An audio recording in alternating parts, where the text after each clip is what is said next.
वासुदेवाय नमः। ओम मां मनोसगत्वाय यागच्छि यागच्छि यागच्छि या तिष्ठि या तिष्ठि या तिष्ठि অতিষ্ঠং মম পূজকি হনাং। ওম মাং মনসগত্বায় নমঃ। একটা পাখি বাসা করেছে, তো দুদিন আগে দেখেছিলাম ডিম ছিল, আজকে দেখছি মানে বাচ্চা আর কি ফুটেছে। হ্যালো এভরিওয়ান, কেমন আছো তোমরা সবাই? আশা করছি সবাই খুব ভালো আছো, আর আমিও মোটামুটি ভালোই আছি আজকে আগের দিনের থেকে। তো দেখো এখন বাজে হচ্ছে 8:45 সকালবেলা। তো আমার স্নান টান হয়ে গেছে, কিন্তু আজকে এখনও পুজো করা হয়নি। তার কারণ হচ্ছে আজকে সংক্রান্তি, মানে অঘ্রাণ মাসের সংক্রান্তি।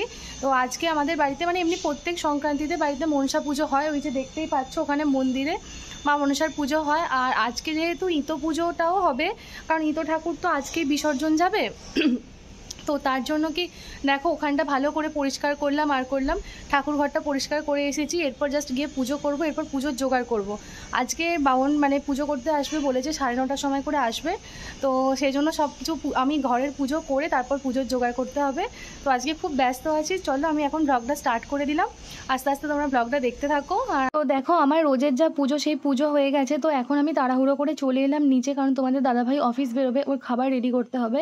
যে খাবার নিয়ে যাবে সেই খাবারটা, আবার যে খাবার খেয়ে যাবে সেই খাবারটাও সবটা রেডি করতে হবে। তো এই জন্য চলে এলাম। আর মা একটা একটা করে রান্না করছে, আমি একটা একটা করে মানে রান্নাকে তুলছি, ঠান্ডা করতে দিচ্ছি, কারণ ঠান্ডা না করে টিফিন বক্সে আটকে রাখলে বেশিক্ষণ তো খারাপ হয়ে যাবে খাবার, এই জন্য ঠান্ডা করেই খাবার দিতে হয়। তো এই জন্য দুজনকে একদম কন্টিনিউ রান্নাঘরে এই সময়টা থাকতে হয়। বিশেষ করে মা রান্না করতে থাকে আর আমি দিতে থাকি। এই যে দেখো আজকে রান্না হয়েছে পেঁয়াজ পোস্ত, অনেক দিন থেকে পেঁয়াজ পোস্ত খেতে ইচ্ছা করছে, তো সেই জন্য আজকে মা ওর মতো পেঁয়াজ পোস্ত করে দিয়েছে। আর হচ্ছে পালং শাকের ডালনা, আর হচ্ছে ডিমের কারি, আর মুড়ি খাওয়ার জন্য আলুর তরকারি করা ছিল। তো যাই হোক এই খাবারগুলো রেডি করা হচ্ছে। আর তোমাদের দাদাভাই হচ্ছে কি আজকে সকালবেলা উঠে আগে পুজোর জোগাড় কিনতে গিয়েছিল, কারণ কি পুরোহিত মশাইকে জিজ্ঞাসা করা হয়েছিল যে ইতো পুজোর জন্য কি লাগবে না লাগবে, আমরা তো কিছুই জানি না সেভাবে। তো এই জন্য আর কি সকালবেলা উঠে যা পুজোর জোগাড় বলেছিল ওগুলো কিনতে গিয়েছিল, সেই জন্য আজকে টাইমটা আরেকটু লেট হয়ে গেছে। তো যাই হোক ভুলটা আমাদেরই ছিল, যেহেতু আগের দিন রবিবার ছিল, তো সেই দিন ওকে বলা হলে তো আগের দিন থেকে তো শুকনো খাবারই সব কিছু ছিল, তো এটা করে রাখতে পারতো, কিন্তু আমাদেরই একদম খেয়াল ছিল না। তো আমরা এই জন্য রবিবার রাতেই মানে ফোন করে জিজ্ঞাসা করলাম, তারপর যেরকম যা বললো সোমবার দিন সকালবেলা উঠে তাড়াহুড়ো করে করলো। আচ্ছা তো যাই হোক দেখো আপাতত সব কাজ হয়ে গেছে টাইমের মধ্যে, সেরকম বিশেষ লেট ওর হয়নি। তো এখন খাওয়া দাওয়া কমপ্লিট হয়ে গেছে, এরপর হচ্ছে কি বেরোবে, বেরিয়ে গেলে তারপর আমি ঠাকুর ঘরে যাব। তো দেখো এখন আমার ঠাকুর ঘরে এসে গেছি, আমার তো পুজো আগেই কমপ্লিট হয়ে গিয়েছিল।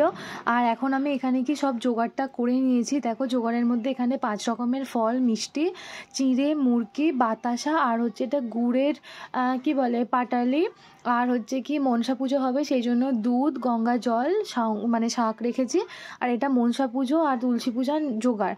এখানে হচ্ছে 2টো রম্ভা ছিল, মোমবাতি, ধূপ, সিঁদুর, গোলা সিঁদুর, চাঁদমালা, ফুলমালা, চাল এসব রেখেছে, আর এখানে কিছু ফুল আছে।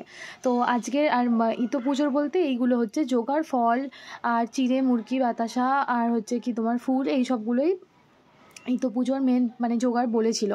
আর বলেছিল কি একটু যদি কিছু নারকেল নাড়ু বা ভাজা পিঠে এরকম কিছু খাবার রান্না করে দিলে ভালো হতো, কিন্তু আমাদের যেহেতু সব ঠেকা ঠিকই মানে হচ্ছে সব আমিষ নিরামিষ কোনো আলাদা নেই, সবই আমিষ হয়ে আছে, এই জন্য আর কি রান্নার কিছু মানে ব্যবস্থা করা হয়নি। যা ওই শুকনো খাবার দোকানে কিনতে পাওয়া যায় সেই মতন খাবার দিয়েই জোগাড় করা হয়েছে যতটা, তো এই জন্য এটা স্কিপ করা হয়েছে।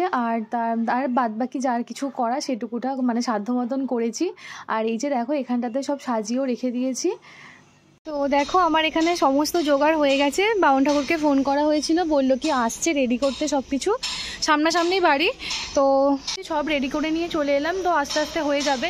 তো এসে একটু রাখলাম এগুলো সব, মানে কীরকম কী করবো না করবো একটু গুছিয়ে রাখলাম, একটু ওয়েট করছি, এর মধ্যে হয়তো এসে যাবে। তো আবার দেখাচ্ছি। আর হচ্ছে কি দুধটা এখনও ঢালা হয়নি, কারণ কি ভাবছি যদি কেটে যায় বা কিছু হয় ঢেলে রাখবো এতক্ষণ, তো দুধের প্যাকেটটা শুধু কাটবো, বাদ বাকি তো দেখলেই সব জোগাড় হয়ে গেছে। তো জোগাড় কীরকম কী হয়েছে অবশ্যই জানিও। আর তখন তো ঢালার সময় সবই দেখালাম বললাম, তাও বলছি। আর দেখো সত্যি খুব খারাপ লাগছে আজকে, এই যে ইতো ঠাকুরটা চলে যাবে আজকে, বিসর্জন দিয়ে আসতে হবে, তো খুব মন খারাপ লাগছে। আর কি সুন্দর হয়েছে, আমার এত পছন্দ হয়েছে, তো খুব ভালো লাগছে। আসলে যে কোনো জিনিসের মানে প্রতি একটা মায়া হয়ে যায়, তো সেই রকমই এবারটাও হয়েছে। যে তোমরা দেখেছো কার্তিক পুজোর সময় ভীষণ মন খারাপ হয়ে গিয়েছিলো, 1 মাস ধরে পুজো করার পর যখন দিয়ে এসেছিলাম, তো এবারেও সেম জিনিস হয়েছে, এত দিন থেকে পুজো করলাম করলাম আর আজকে দিয়ে আসতে হবে, এটাও খুব মন খারাপ লাগছে। সময় হয়ে গেছে বামন ঠাকুরের, এই জন্য দুধটাও ঢেলে ফেললাম। তো এখন আমার সমস্ত কমপ্লিট হয়ে গেছে পুজোর জোগাড়, তো শুধু বামন ঠাকুর আসার মানে অপেক্ষায় আছি আর কি। তো যাই, এই প্যাকেটটা রেখে আসি ঠাকুর ঘরে, আর তো লাগবে না আপাতত। কালকে তোমাদের দেখাচ্ছিলাম এই যে আমাদের মন্দির, আর ঠিক তার নিচেই হচ্ছে একটা পাখি বাসা করেছে। তো দুদিন আগে দেখেছিলাম ডিম ছিল, আজকে দেখছি মানে বাচ্চা আর কি ফুটেছে। তো কতটা কি বুঝতে পারছো জানি না, দেখো দুটো পাখি কি সুন্দর হয়েছে, নিচে দেখো কি সুন্দর লাগছে না, দুটো একদম ছোট্ট, এই হয়তো কালকে বা পরশুদিন হয়েছে, 2-1 দিনের বাচ্চা, একদম একদম ছোট। আর মাটা এই যে এখানে বসে আছে, এই যে এখানে বসে আছে ওর মাটা, এই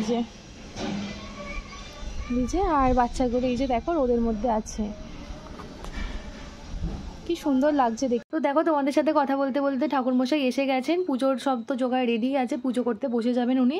আর আমাদের বাড়িতে প্রতি মাসেই সংক্রান্তিতে মা মনসার পুজো হয়, তো সেই পুজো করতে এসেছেন, তো একবারে আমার ইতো পুজোটাও একবারে করে দিচ্ছেন। আর ঠাকুরমশাই ভীষণ ভালো পুজো করেন, আমাদের ভীষণ পছন্দ হয় এনার পুজো।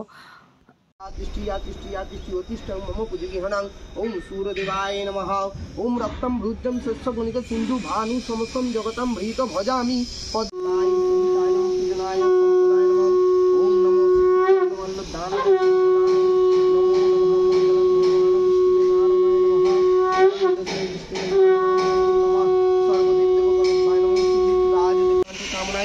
সংকৃষি গোত্রস্য বৌদির নামটা বলে নেন। তিথিমান্না দাসস্য সপরিবার মঙ্গলকামনা ঋষিরাজ দেবায় পূজনায় সম্পদায় নমঃ ওম নমো শিশু মিষ্টান্ন দ্রব্যাদি সহিতায় পূজনায় সম্পদায় নমঃ এতদ্ বিষ্ণু নারায়ণায় নমঃ শিশু মিষ্টান্ন। এনার পুজো তোমাদের কেমন লাগলো অবশ্যই জানাবে, যদিও অল্প সময় দেখিয়েছি তাও। তো দেখো ঠাকুরমশাই পুজো করে চলে যাওয়ার পর আমি নিচে গিয়ে খেয়ে নিলাম একবারে। তো টিফিন করে এখন চলে এসেছি ওপরে আজকে ঘরে কোনো কাজ হয়নি, কারণ কি বুঝতেই পারছো খুবই ব্যস্ত ছিলাম সকালের দিকটা, কোনো রকমে তোমাদের দাদাভাইয়ের খাবারটা প্যাক করেছি, খেতে দিয়েছি, ব্যাস তারপর এখানেই আছি। আর এই এলাম, এবার সব কিছু করবো, শুধু সকালবেলা জামা কাপড়গুলো ধুয়ে দিয়ে গিয়েছিলাম, কারণ রোদটা বেশ ভালো থাকে সকালের দিকটায়, তো দিয়ে গিয়েছিলাম। আর এখন হচ্ছে কি যেগুলো রোজের গায়ে দেওয়া হয়, যে ওই কি বলে এটাকে আমি ঠিক জানি না, ব্ল্যাঙ্কেট ঠিক না, মানে একদম পাতলা যেরকম হয় আর কি, তো ওগুলোকে একটু রোদে দিয়ে দেবো, কারণ কি রোদে এত মানে সামনে চলে আসে একদম, কি বলবো, একটু রোদে দিলে শীতকালে ভালো লাগে, একটু গরম হয়ে থাকে। তো যাকে এইগুলো করি, ঘরটা গোছাই, ঘরের কাজগুলো করি, তারপর আবার তোমাদের সাথে দেখা করছি। তো দেখো মা আজকে শাড়ি কিনতে গিয়েছিল, এটা হচ্ছে আমার ননদের শাশুড়ির শাড়ি, আর এটা হচ্ছে আমার ননদের শাড়ি। তোমাদেরকে তো আগের ব্লগে বলেছিলাম যে আমার ছোট ননদের শ্বশুর মশাই মারা গেছেন, তো ওখানেই যাওয়া হবে, এই জন্য কি এটা। আর শাড়িগুলো কেমন হয়েছে অবশ্যই জানিও। দেখো বিকালবেলা ঘুম থেকে উঠে আমি একদম রেডি হয়ে নিয়েছি, আর এখন বাজে হচ্ছে প্রায় 6:30। তোমাদের দাদাভাই আজকে এখনো বাড়ি আসেনি, ও একটু আগে ফোন করে বললো কি অফিস থেকে বেরোতে আজকে দেরি হবে, তো আসতেও হয়তো অনেকটা লেট হবে। তো আমি তো পুরো রেডি হয়ে নিয়েছি একদম, ড্রেস ফ্রেস চেঞ্জ করে। তো এখন যাব হচ্ছে কি ঠাকুরটাকে বসে একটু পুজো টুজো করে নেব, সন্ধেবেলা সন্ধে দেখিয়ে দেবো, পুজো করব। তো তারপর হচ্ছে তোমাদের দাদাভাই আসলে আমাকে নিয়ে যাবে, একবার সামনে পুকুর আছে, ওই পুকুরে নিয়ে যাবে, আমি ওখানে গিয়ে ঠাকুর বিসর্জন করতে যাব, আমি আর তোমাদের দাদাভাই। আর শরীরটা তো খুব একটা ভালো নেই, আজকেও দুপুরবেলা একটু যেন জ্বর লাগছিল, ঠিক ভালো লাগছিল না শরীরটা। তো ভাবছি একবারে যাব, একটু ডক্টরের কাছে যাব, কি ওষুধের দোকানে যাব, কোথাও থেকে একটু ওষুধ নিয়ে আসবো। তো ভাবলাম আর সময় হবে কি হবে না তোমাদের সাথে দেখা করার, তাই হাতে একটু ফ্রি টাইম ছিল, তোমাদের সাথে দেখা করে নিলাম। তো এখন চলো যাই, ঠাকুরটাকে নিয়ে আসি, পুজো টুজো একটু করে নিই, তারপর তো রেখে আসতে যাব। তো চলো দেখতে থাকো ভিডিওটা।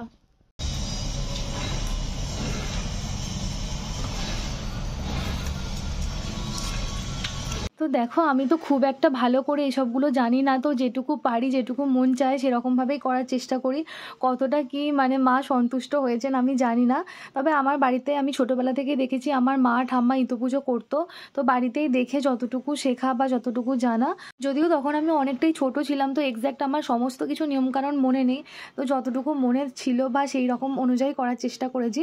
তোমরা একটু জানিও আমার আর কি কি করা উচিত ছিল বা কি কম বেশি হয়েছে, তোমরা একটু জানিও। তো দেখো আমার এখানে এখন সন্ধ্যা দেখানো হয়ে গেল, আর সেরকমভাবে বিশেষ তো কিছুই জোগাড় ছিল না, সেই জন্য জাস্ট একটুখানি ওই গুড়ের পাটালি আর জল দিয়েছিলাম, আর প্রদীপ ধূপ যেরকম দেখাতে হয় সেটাই দেখানো হয়েছিল। এরপর তোমাদের দাদাভাই আসলে আমি বেরিয়ে যাব।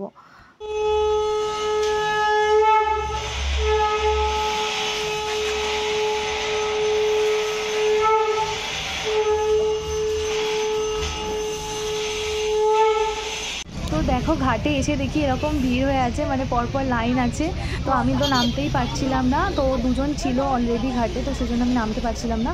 তো আমি একটু দেখছিলাম কিভাবে কি করছে, মানে আমি তো জানি না কি করতে হয়, তো দেখে যেটুকুটা শিখেছি সেটুকুটাই অল্প অল্প করার চেষ্টা করলাম। তো তারপর দেখলাম আমার পরে আরও অনেকেই এসেছিলো, তো ওনাদেরকে দেখলাম আরও সুন্দরভাবে করছেন। তো আমি যাই হোক জানা রইলো, পরের বছর যখন তুলবো আর কি তখন ওইভাবে করার চেষ্টা করব। তো যাই হোক এই ছিল আজকের ব্লগটা। তো দেখো আমার কীরকম কী হয়েছে অবশ্যই কিন্তু তোমরা কমেন্টে জানিও, অবশ্যই জানিও কি ভুল ত্রুটি হয়েছে সেটাও অবশ্য বলো। তো অনেকেই ঘরটা সরা তুলে নিয়ে চলে যাচ্ছিলো, তো আমি পুরোহিত মশাইকে জিজ্ঞাসা করেছিলাম, তো উনি বললেন ঘরটা সরা রেখেই আসতে, ওটা রেখে আসাটাই বেশি ভালো। তো সেজন্য আমি আর তোলার চেষ্টা করিনি, এইভাবেই একদম ডাইরেক্ট বসিয়ে দিয়ে চলে এসেছি। তো আমার পরে যারা ছিলেন এই দিদি ভাইরা তো ভীষণ সুন্দর করছিলেন, আমি তো শেষ পর্যন্ত ওনাদেরটাও দেখছিলাম, অবশ্যই তোমাদের সাথেও শেয়ার করেছি, তোমরা ভিডিও শেষ পর্যন্ত দেখতে পাবে ওনারা কি সুন্দরভাবে মানে বরণ করছিলেন। তো আমি যেটুকুটা পেরেছি সেটুকুটাই করেছি। তো যাই হোক চলো আজকে ব্লগ ভিডিওটা এখানেই শেষ করলাম। পুরো ভিডিওটা দেখার জন্য তোমাদেরকে অনেক অনেক অনেক ধন্যবাদ। আর ভিডিওটা কীরকম লেগেছে অবশ্যই কমেন্টে জানাবে। আর আমার যদি কোথাও কোনো কিছু কাজে ভুল ত্রুটি হয়ে থাকে সেটা অবশ্যই কমেন্টে কিন্তু জানিয়ে দেবে। আর আমিও চেষ্টা করব পরের বছর দিদিভাইদের মতন করে এরকমভাবে বরণ করার। তো দেখা যাক কতটা কি হয়। আর আজকের ব্লগটা এখানেই শেষ করছি। তোমাদের যাদের এখনও পর্যন্ত চ্যানেলটা সাবস্ক্রাইব করানি প্লিজ তোমরা চ্যানেলটাকে একটু সাবস্ক্রাইব করে দিও, আর পাশে থাকা বেল আইকনটা একটু অল করে দিও। আর আমি সবাইকে রিকোয়েস্ট করব আমার পরবর্তী ভিডিওগুলো ফুল মানে ভিডিওগুলো দেখার জন্য পুরো প্রথম থেকে শেষ পর্যন্ত স্কিপ না করে তোমরা পুরো ভিডিওটা দেখবে।